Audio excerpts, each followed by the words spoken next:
So what I realized that after a lot of grace that we definitely need to give ourselves, each day is a new day and we get to start all over, and just implementing some small little changes in our days can definitely help us get back on track. And once we start implementing those small changes, suddenly it becomes a habit, and that habit becomes a routine.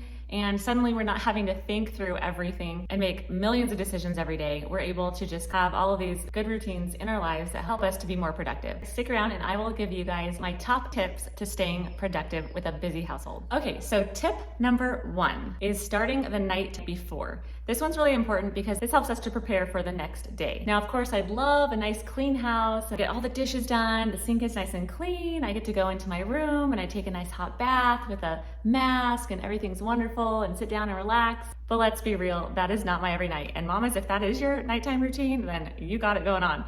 I do not. I need simple. By the end of the day, I am exhausted. I'm tired. I just want to go to bed.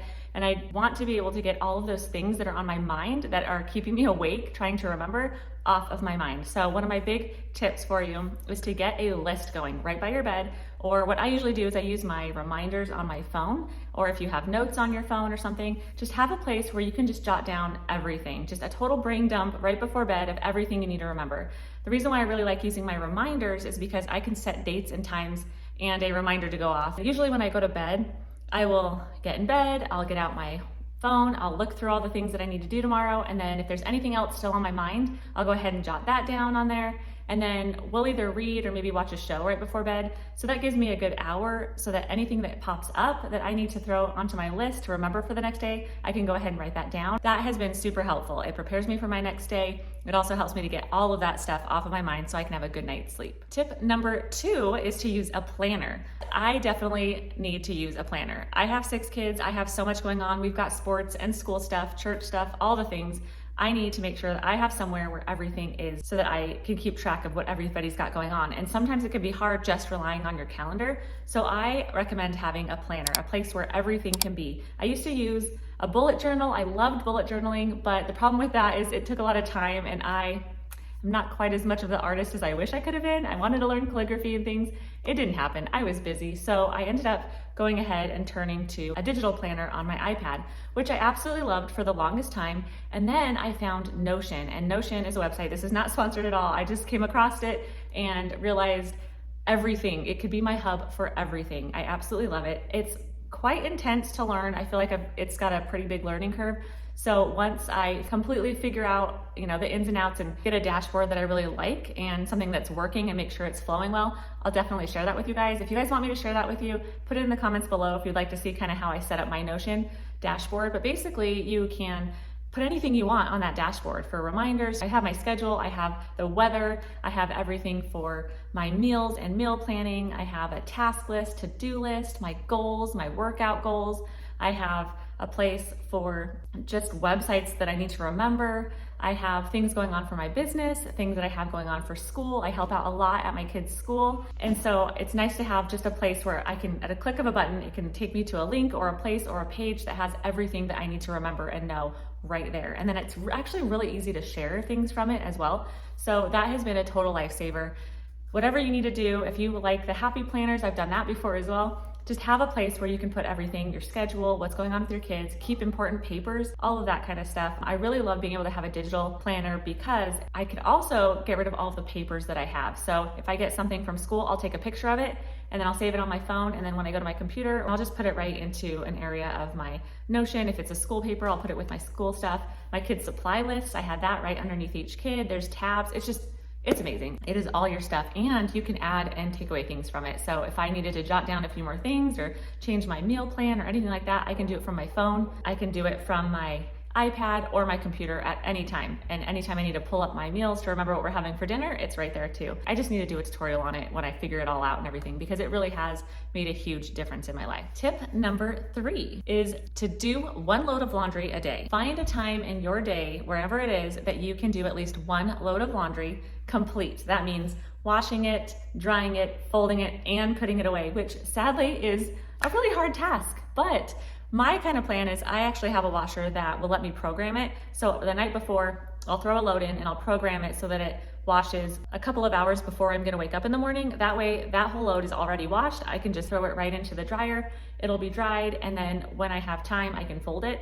Usually I end up having to go back and dry it for a little bit longer to get it to unwrinkle, and some things just end up wrinkled, and that's my life right now, and that's okay. Right before bed, I will take the laundry out and I will fold them all, put them in baskets. I use baskets for each of my kids, that way I could just fold it, throw it in the basket, and then they could be responsible for putting it away. So that's really helped me a lot, but definitely find a time in your day where you can routinely complete a whole load of laundry. Tip number 4 is to meal plan, and I don't know why that seems so hard sometimes, but that is just something that we have to make a priority. It has saved my days so many times. I can't tell you how frustrated I get, how frustrated my husband gets, and my kids get when we are all hangry and we have no idea what we want to have for dinner. So having a meal plan is huge. And I suggest having a meal plan that you have on your phone. That way when you're out and about, wherever you are, you know exactly what's gonna be for dinner. You don't have to run and go find somewhere for your meals.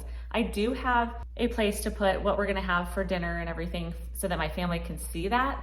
But personally for me, I need to have somewhere on my phone that I can plan it out. I can find my recipes. I do use Notion, and that has a place in it for me to save my recipes, for me to keep a list of what we're having for breakfast, lunches, and dinners. I also put events for that day so that I know, okay, am I gonna have to make something early, or is this gonna be a day where we need a quick dinner, or can we actually take time to make a long dinner, and that sort of thing. So I look through my freezer and I look through my fridge and I kind of take an inventory, and then I make my list of what meals I want.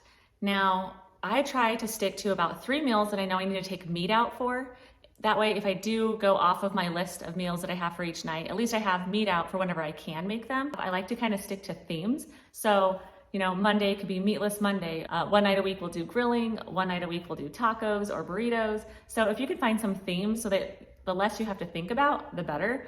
Because really, to be more productive, the less choices we have to make and the less we have to think about, the more productive we're gonna be, because we're just gonna keep going and going. We also use the app called Cozy, and I explained it a little bit in my Costco haul that I just did last week. Go check that video out.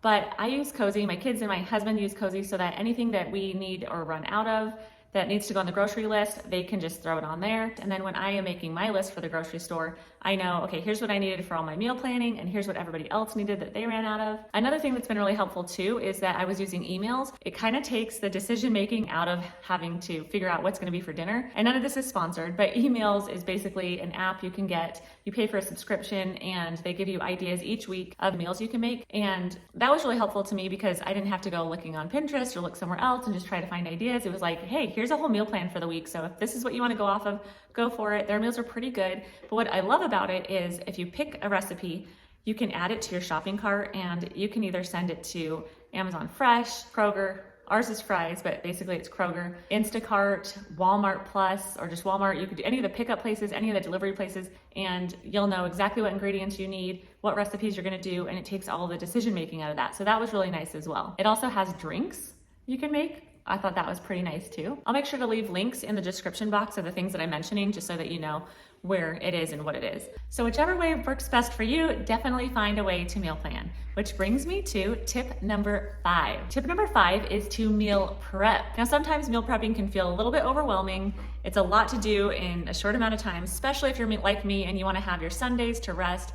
But I can't tell you how much better my week is when I take time to meal prep. And actually, a cool thing that my family and I have gotten into is having the kids help me meal prep as well. They all pack lunches for school, so it's nice for them to help me get their lunches prepared so that when it's time to make lunch during the week, they know what we have. They can pre-package all of their fruits, so that's ready to go. They can make tuna for tuna and crackers. So it really helps to have them involved in it as well. And then it gives them a good habit of also meal planning, and it gives you some help in general. So being able to have everybody come together and have fun and get all of it done, it makes a huge difference. If you want to see a meal planning video that I've done, go ahead and check this video out on my meal planning. I hope to do some more meal planning for you guys, a little updated one, especially with the school lunches and things. I thought that would be a fun video. If you think so, let me know in the comments below. And you know what, honestly, if you don't have that much time to meal prep for lunches and your dinners and all the things, at least try to get some staples together. Some things that I like to make sure I do at the very least is to cut up onions, cut up lettuce, wash all of my fruit and either put them in like better packaging so they're not, rotting faster, cutting up as many veggies as I can, and making sure I take out meat. And then with school lunches, we kind of do a mix of prepackaged things and homemade things, and sometimes it's just easier to have some prepackaged things. Some things for us that have been hard is getting a protein in the mix, and What we like to do is salami and cheese and crackers, or tuna and crackers, or chicken salad and crackers. We have done sandwiches, peanut butter and jelly sandwiches, meat sandwiches, whatever. Those ones, you know, they get sick of really fast. So some of my kids will take leftovers, but we've even gotten in the habit of, my kids will make a quesadilla the night before, we'll put it in the fridge, and then right before school, we'll heat it back up again and wrap it in foil, and they don't mind that. So those are some ideas for you, take it or leave it. So those were my top 5 tips on productivity for you, but guess what? I actually had 10 tips for you, but it was just so much information that I thought it'd be better to break it up into 2 videos. So definitely hit that subscribe button and notification bell so you can be notified of my next video that's coming out on 5 more tips of productivity that actually are a little bit better than even these tips I've already given you. And I also threw in a couple of bonus ones. So definitely check that out so I can make sure I'm giving you guys what you want. If you have not subscribed yet, please do so. I hope you have a beautiful day. Until next time, bye.